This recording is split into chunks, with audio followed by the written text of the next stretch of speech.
Hello friends, this is Ritu and welcome to study more knowledge. तो DT+B की vacancy आ गई है और मैंने इसके बारे में एक वीडियो भी अपलोड किया था। तो आज अब हम बात करेंगे कुछ आपके डाउट्स के बारे में, क्योंकि कुछ लोगों को डाउट्स हैं एज लिमिट को लेकर के, या फिर एलिजिबिलिटी को लेकर के, या फिर रिजर्वेशन मिलेगा कि नहीं कि ये जो रिज़र्व कैटेगरी हैं उनको अदर स्टेट वालों को, या फिर जो मतलब सीटेट क्लियर नहीं है कि जिनका, वो अप्लाई कर पाते हैं कि नहीं कर पाते हैं इसमें। तो काफ़ी सारे डाउट्स हैं आपके, तो उन्हीं डाउट्स को मैं क्लियर करने वाली हूँ आज के इस वीडियो में। इसके अलावा भी अगर आपके कुछ डाउट्स रह जाते हैं तो आप कमेंट बॉक्स में पूछें, और कमेंट सेक्शन में आप पूछेंगे तो मैं डेफिनेटली उनका रिप्लाई ज़रूर करूँगी। तो देख लेते हैं।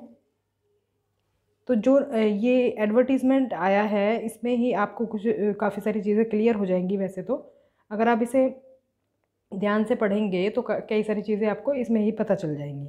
देखो, सबसे पहले तो देखो वैकेंसी की बात है, तो वैकेंसीज़ इसमें ज़्यादा आपको देखने को मिलेंगी TGT की, और PRT की भी हैं। तो PRT की पोस्ट थोड़ी कम है। बाकी TGT के लिए देखो, आपके मन में सवाल आ रहा होगा कि इसमें कुछ ही सब्जेक्ट्स के लिए TGT की वैकेंसी दी हुई है, जैसे हिंदी के लिए, मैथ्स के लिए, या फिर साइंस के लिए। अब कुछ सब्जेक्ट ऐसे हैं जिनकी वैकेंसीज़ नहीं आई हैं। तो जिन सब्जेक्ट्स की वैकेंसीज़ अभी तक नहीं आई हैं उनकी भी जल्द आ जाएंगी, क्योंकि हमने अब तक देखा है DT+B में जो भी वैकेंसीज़ आती हैं वो ये जो एडवर्टीज़मेंट जारी करते हैं ये अलग अलग जारी करते हैं, एक साथ सभी वैकेंसीज़ का एडवर्टीज़मेंट नहीं देते हैं। तो नोटिफिकेशन जो भी इनको देना होता है वो अलग अलग देते हैं। और पहले देखो PGT का आया था और PRT का आया था, और TGT का काफ़ी टाइम से लोग वेट कर रहे थे, तो TGT का अब आपको नोटिफिकेशन देखने को मिला है। तो इसमें पोस्ट की संख्या आप देख सकते हैं, यहाँ पर दी हुई हैं सभी, ये सब इधर दी हुई हैं।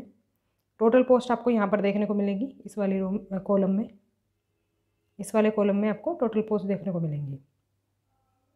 तो सब्जेक्ट या पोस्ट के अकॉर्डिंग आप इधर से, यहाँ से ये वाली यहाँ पे टोटल पोस्ट देख सकते हैं। प्राइमरी टीचर की हैं 434। तो इधर से आप सारी वैकेंसीज देख लेना। अब हम डाउट क्लियर कर लेते हैं, जो भी आपको डाउट्स हैं इसको लेकर के। देखो, अगर हम बात करें TGT हिंदी के लिए, TGT हिंदी या फिर किसी भी जनरल, किसी भी TGT किसी भी सब्जेक्ट की अगर हम बात करें, तो TGT के लिए एलिजिबिलिटी क्या होनी चाहिए? एलिजिबिलिटी होगी इसके लिए कि एक तो आपको B.Ed क्लियर होना चाहिए, B.Ed पास होना चाहिए, और दूसरा क्या होना चाहिए,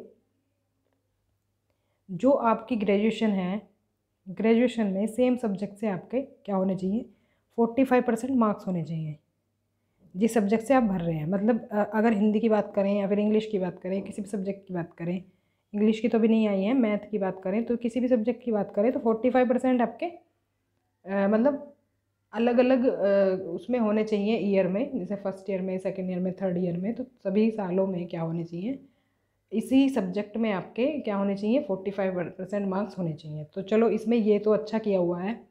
अदरवाइज़ KV में अगर आप देखें तो KV में 50% दिया हुआ है, जिसकी वजह से बहुत लोग फॉर्म फिल नहीं कर पाते हैं। तो ये तो इसमें अच्छी चीज़ है। और देखो, ग्रेजुएशन होना चाहिए इसमें, B.Ed होना चाहिए। इसके अलावा एक इम्पोर्टेंट चीज़,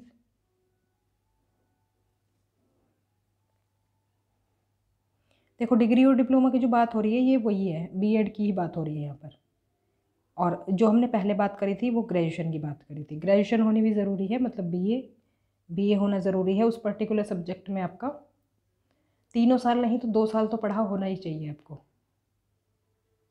और देखो, थर्ड क्या चीज़ चाहिए इसमें, knowledge of Hindi is essential, मतलब कि हिंदी की नॉलेज आपको होनी चाहिए। ऐसा नहीं है कि आप आसाम में रहते हैं, आपको हिंदी नहीं आती तो आप यहाँ पर एलिजिबल नहीं होंगे, तो हिंदी आपको आनी ज़रूरी है।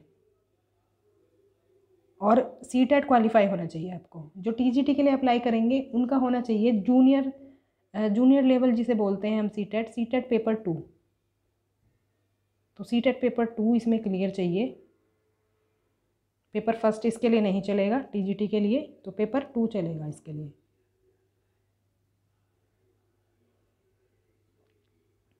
अब देखो अगर एज की बात करें तो अभी हम बात कर रहे हैं, देखो टीजीटी के लिए बेसिकली बात करें क्योंकि टीजीटी यहाँ पर दिया हुआ है।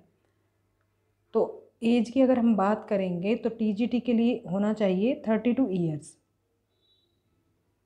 Below 32 years. इसका क्या मतलब है, देखो जो आपकी फॉर्म फिल करने की जो डेट होगी, डेट है इसमें दी हुई है, इसमें देख लेते हैं। हाँ 24 जून है, तो 24 जून से पहले, 24 जून से पहले क्या है कि आप 32 साल से कम के होने चाहिए। अगर आप 32 साल क्रॉस कर जाते हैं तो आप एलिजिबल नहीं रहेंगे इसके लिए।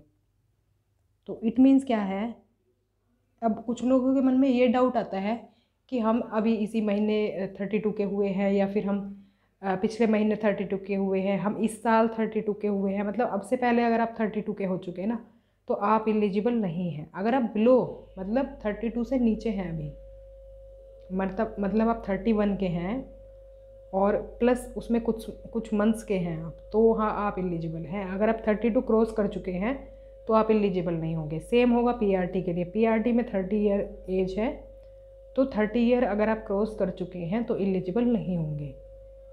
तो इसमें क्लियर दिया हुआ भी है बिलो 32 ईयर्स, मतलब 32 ईयर्स से नीचे। अब इसमें कुछ एज रिलैक्सेशन भी दिया हुआ है, उसका हम अभी देखेंगे, या फिर चलो इसमें ही देख लेते हैं। देखो एज रिलैक्सेशन क्या है, जो रिजर्व कैटेगरी है जैसे ओबीसी है, ओबीसी के लिए है रिज़र्व के लिए 3 साल का रिजर्वेशन, मतलब 3 साल अगर वो बड़ा है, मान लो 32 एज है इसमें और 35 का अगर वो है तो वो इसके लिए अप्लाई कर सकता है। ऐसे ही एस सी को 5 साल का रिजर्वेशन मिला है इसमें, मतलब एज रिलैक्सेशन मिला है, एज की छूट मिली है 5 साल की। तो मतलब 5 साल प्लस कर दें तो 37 ईयर्स हो जाता है उनके लिए, तो वो 37 ईयर्स तक अप्लाई कर सकते हैं इसमें। देखो ये चीज़ जो है ना उन पे अप्लाई नहीं होती है जो आउटसाइड जो दिल्ली से बाहर के हैं, उन पर ये चीज़ अप्लाई नहीं होगी, क्योंकि जो दिल्ली से बाहर के हैं वो जनरल में काउंट किए जाते हैं, जनरल कैटेगरी में काउंट किए जाते हैं, चाहे वो ओबीसी हो, एस सी एस टी हो, कोई भी हो, तो वो जनरल में काउंट किए जाते हैं, उनको रिजर्वेशन का बेनिफिट नहीं मिलता है। अब वो चाहे एज को लेकर के हो या फिर वो किसी और चीज़ को लेकर के हो, मार्क्स को लेकर के हो, तो वो कोई भी बेनिफिट दिल्ली से बाहर वाले लोगों को नहीं मिलता है। तो ये जो रूल है वो दिल्ली के बाहर वाले लोगों पर अप्लाई नहीं होगा, ये सिर्फ दिल्ली के अंदर वाले लोगों के ऊपर अप्लाई होगा जो भी एज रिलैक्सेशन मिलता है। तो ठीक है, इतना क्लियर हो गया। सेम ही एज का कंसेप्ट रहेगा पीआरटी में भी, उसमें भी जो छूट दी हुई है वो उसी के लिए ही होगी, दिल्ली के अंदर जो भी लोग रहते हैं उनके लिए ही होगा, वो जो दिल्ली के बाहर रहते हैं उन पर ये अप्लाई नहीं होगा। अब देखो हमसे बात करी जा रही थी कि जो जानते हैं हिंदी जो जानते हैं, एसेंशियल नॉलेज जो पूछी थी ना हमसे, वो नॉलेज देखो कहाँ तक की मानी जाएगी। अगर आपने 8th तक हिंदी पढ़ी है एक सब्जेक्ट के रूप में, अगर आपने 8th क्लास तक हिंदी पढ़ी है सब्जेक्ट के रूप में, तो आपको माना जाएगा कि आपको बेसिक नॉलेज है हिंदी की, तो जो कि हमसे रिक्वायरमेंट रखी गई है। तो 8th क्लास तक आपने हिंदी पढ़ी होनी चाहिए किसी भी पोस्ट के लिए। अब देखो ये टीजीटी के लिए सेम क्राइटेरिया वही रहेगा जो मैंने अभी बताया है आपको। और देखो ये जो सब्जेक्ट होते हैं ना, सोशल साइंस या फिर कोई भी, सभी के लिए सेम ही ये अप्लाई होगा।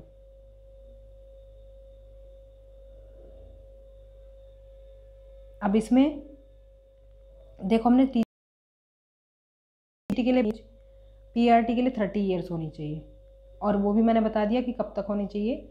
अगर आप इनसे नीचे हैं, इस एज से नीचे हैं, तो आप एलिजिबल हैं। अगर आप क्रॉस कर चुके हैं 32 या 30 ईयर्स को, तो पीआरटी के लिए और टीजीटी के लिए आप एलिजिबल नहीं होंगे। तो मतलब टीजीटी के लिए 32 ईयर्स और पीआरटी के लिए 30 ईयर्स। अब देखो एज रिलैक्सेशन की बात एक एक जगह और आती है वुमेन के लिए। पहले क्या था DSSB में कि विमेन को एज में छूट दी जाती थी, आई थिंक 10 ईयर्स की दी जाती थी। तो अभी वो छूट नहीं दी जाती है विमेन के लिए, तो विमेन को कोई भी एज में रिलैक्सेशन नहीं मिलता है अब।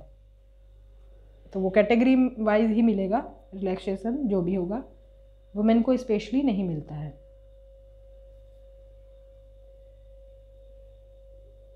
अब देखो हम बात करेंगे, देखो TGT के लिए हमने बात कर ली, PRT को एक बार देख लेते हैं।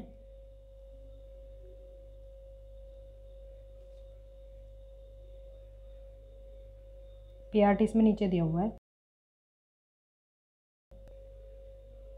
देखो असिस्टेंट टीचर नर्सरी के लिए भी है, और इसके अलावा 1st to 5th वाली प्राइमरी क्लास के लिए भी है। ये रहा। तो असिस्टेंट टीचर प्राइमरी, तो इसके लिए क्या शर्तें हैं? देखो इसमें आपके पास जो एजुकेशनल क्वालिफिकेशन क्या होनी चाहिए, या तो BTC हो, DLED हो, या तो फिर हो BLED हो। तो BEd इसमें एलिजिबल नहीं है PRT में। अब क्यों नहीं है? देखो वैसे तो उनको परमिशन मिल गई थी, लेकिन जो एजुकेशन जो डिपार्टमेंट होता है ये इसमें लॉज बनाने का काम स्टेट का भी होता है। तो स्टेट और सेंट्रल गवर्नमेंट दोनों ही इस पर लॉज बना सकते हैं, और इसमें स्टेट जो होते हैं, स्टेट्स जो होते हैं वो अपनी राय या अपने हिसाब से भी कानून रख सकते हैं। ऐसा नहीं है कि, तो नहीं, स्टेट्स की इसमें राय पूछी जाती है। अगर अब कोई ये अप्लाई नहीं करना चाहता है तो वो नहीं अप्लाई कर सकता इसमें। अब क्या है ना, दिल्ली गवर्नमेंट इस चीज़ को मानती नहीं है कि BEd एलिजिबल है PRT पोस्ट के लिए, तो इन्होंने BEd को जगह नहीं दी है PRT में। तो PRT के लिए आप फॉर्म फिल नहीं कर सकते जो भी BEd कैंडिडेट्स हैं। तो इसमें क्या होगा, देखो वही बता दिया मैंने आपको, BLED हो या तो आप DLED हो या तो BTC हो। तो इसके साथ साथ और क्या चीज़ चाहिए? इसके साथ साथ CTET भी आपका क्वालिफाई होना चाहिए, और ये होना चाहिए 1st to 5th का। पेपर फर्स्ट इसे बोलते हैं, 1st to 5th primary level भी बोलते हैं।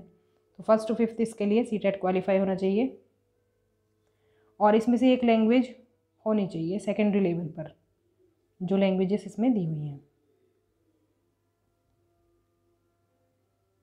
तो कुछ के लिए रिलैक्सेशन भी दिया हुआ है इसमें, इन लोगों के लिए 5% का। और देखो इसमें जो एज लिमिट है, देखो ये 30 ईयर्स है, तो 30 ईयर्स से ज़्यादा नहीं होनी चाहिए, यहाँ पे क्लियर लिखा हुआ है। तो मतलब अगर आप बिलो 30 हैं तो आप PRT के लिए अप्लाई कर सकते हैं। और इसमें एज रिलैक्सेशन का सेम ऐसे ही होगा जैसा कि मैंने बताया। आउटसाइड दिल्ली जो है पीपल, वो इसके लिए मतलब इसका बेनिफिट नहीं ले सकते। जो दिल्ली के अंदर है सिर्फ वही बेनिफिट इसका ले सकते हैं। और इसके अलावा देखो और भी चीज़ें हैं। और क्या है, एक क्वेश्चन लोग पूछते हैं कि क्या जैसे कि भाई दिल्ली में आउटसाइडर जो होते हैं उनको जनरल में काउंट किया जाता है। तो मान लीजिए किसी का CTET क्वालिफाई है 82 मार्क्स से ऊपर, तो क्या वो अप्लाई कर सकते हैं? अब जब तुमको जनरल में काउंट किया जा रहा है तो तुम्हारा वो CTET भी मतलब कह सकते हैं वैलिड नहीं होगा इस वैकेंसी के लिए, क्योंकि आप जनरल में काउंट होंगे। तो जनरल के लिए 90 मार्क्स ही रखे गए हैं। तो 90 मार्क्स से ऊपर आपका होना चाहिए अगर आप इस जॉब के लिए अप्लाई करना चाहते हैं। तो एक डाउट ये क्लियर हो गया। इसके अलावा एक और डाउट है, वो क्या है कि अपीयरिंग जो हैं, जो कि मतलब ये टीचिंग डिप्लोमा कर रहे हैं, जैसे BEd BTC वगैरह जो कर रहे हैं, अपीयरिंग में है, उनका फाइनल ईयर ही चल रहा है, तो क्या वो अप्लाई कर सकते हैं? तो वो भी अप्लाई नहीं कर सकते हैं। आपका एग्ज़ाम क्लियर होना चाहिए तभी आप अप्लाई कर पाएंगे, अदरवाइज़ अपीयरिंग में आप अप्लाई नहीं कर सकते। और तो आपका क्लियर होना चाहिए, CTET भी क्लियर होना चाहिए, और आपका जो टीचिंग डिप्लोमा है वो भी कंप्लीट होना चाहिए। अब कई सारे डाउट्स क्लियर हो गए हैं। अब इसके अलावा बात आती है, अब देखो जिसका क्लियर नहीं हुआ है CTET, उनको क्या करना चाहिए? उनको ये करना चाहिए कि अभी देखो इस वैकेंसी में आप अप्लाई नहीं कर सकते हैं जिनका सीटेट क्लियर नहीं है, क्योंकि टीजीटी के लिए पेपर 2 की रिक्वायरमेंट है और पीआरटी के लिए पेपर 1 की रिक्वायरमेंट है। तो अगर आपके दोनों में से कोई भी क्लियर नहीं है तो आप किसी भी पोस्ट के लिए नहीं अप्लाई कर सकते। जो भी आपका पेपर क्लियर है उसके अकॉर्डिंग आप अप्लाई कर सकते हैं। तो आप क्या करें, आप सीटेट की प्रिपरेशन करें और इसके अलावा आप केवीएस की प्रिपरेशन करें, क्योंकि जब तक केवीएस की वैकेंसी आएंगी हो सकता है सीटेट का भी एग्ज़ाम हो जाए। तो केवी में तो आप अपीयरिंग में उसमें अप्लाई कर सकते हैं, कोई प्रॉब्लम नहीं होती उसमें। तो आप केवी की प्रिपरेशन करें मेरे हिसाब से तो, और सीटेट की प्रिपरेशन करें। आपका आने वाला नेक्स्ट सीटेट क्लियर हो जाए ये इंश्योर करें, और अच्छे से तैयारी करेंगे तो क्लियर हो ही जाएगा। इसके अलावा देखो ये एग्ज़ाम जो होता है ये रिटर्न मोड में होता था पहले, अब तो देखो ऑनलाइन होने लगा है। रिटर्न की कैटेगरी में ही रख सकते हैं इसे हम, तो ऑनलाइन होता है और ऑब्जेक्टिव टाइप क्वेश्चन होते हैं इसमें। देखो इसके सिलेबस और पैटर्न पर हम बाद में बात करेंगे डिटेल में एक वीडियो में, जिसमें कि हम इसकी पैटर्न की किस तरह का पैटर्न होता है इसका और किस तरह से सिलेबस इसका पूछा जाता है, मतलब सिलेबस में से किस तरह से क्वेश्चंस पूछे जाते हैं, और पीआरटी के लिए क्या सिलेबस होना चाहिए, टीजीटी के लिए क्या सिलेबस होना चाहिए, कहाँ से तैयारी करनी चाहिए। तो इन सभी पर एक डिटेल में एक वीडियो आएगा। तो बाकी जो भी जिन सब्जेक्ट्स के लिए वैकेंसीज अभी नहीं आई हैं उनके लिए आप निराश ना होएं, और आने वाले कुछ टाइम में आपको उनकी भी वैकेंसीज देखने को मिल सकती हैं। तो स्पेशली टीजीटी के लिए तो वैकेंसीज और आने वाली है। तो चलिए मिलते हैं हमारी नेक्स्ट क्लास में, अब क्योंकि जो भी सिलेबस है पैटर्न है उसके बारे में हम नेक्स्ट क्लास में बात करेंगे। So it was all about DT+B vacancies. तो मिलते हैं नेक्स्ट क्लास में। Thanks for watching.